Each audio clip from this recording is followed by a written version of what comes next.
Solving equations with addition and subtraction.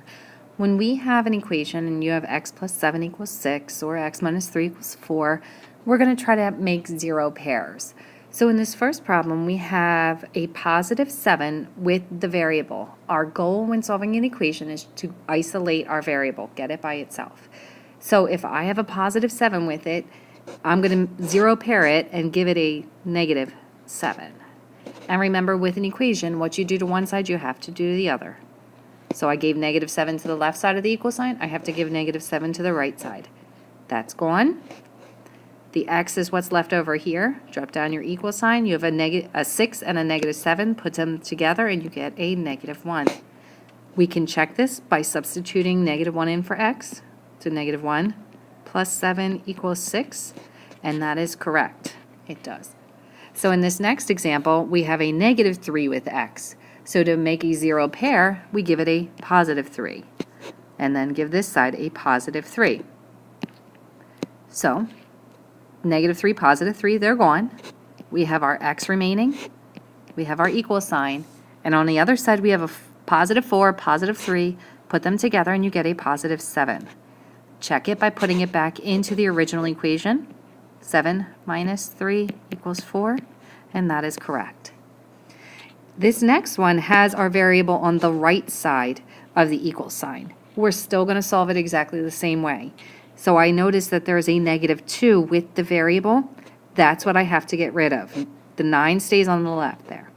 So I have a negative 2. To get zero pair it, I give it a positive 2 and give this a positive 2. So that's gone. Drop down my x, drop down my equals, positive 9, positive 2, put them together, it gives me a positive 11. So I can check it by plugging it back in. 9 equals, the original equation here, 11 minus 2, and 11 minus 2, that is 9, so it checks. In this last example, I have the x's on the left side again of the equal sign. I have a positive 3 with it. So to zero pair a positive 3, I give it a negative 3, and I have to give this side a negative 3. What you'll notice, though, that's different with this is that my x is actually negative in this problem. So you'll see it's negative.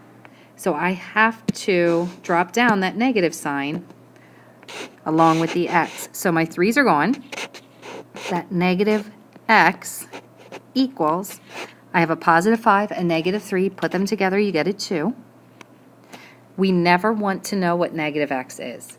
So if you end up having negative x, all you do is say the opposite of x is 2, so x, its value will be negative 2. You just change the sign of the other number. So if it was something like negative x equaled negative 2, x would equal 2. You're just changing the sign of whatever your answer is. So solving equations with adding and subtraction, you make zero pairs on the side that the x is on. Sometimes the x is going to be on the left side of the equal sign, like this one, and this one down here. Sometimes the x will be on the right side, like this one. So you're going to try to zero pair whatever is on the side that the x is on.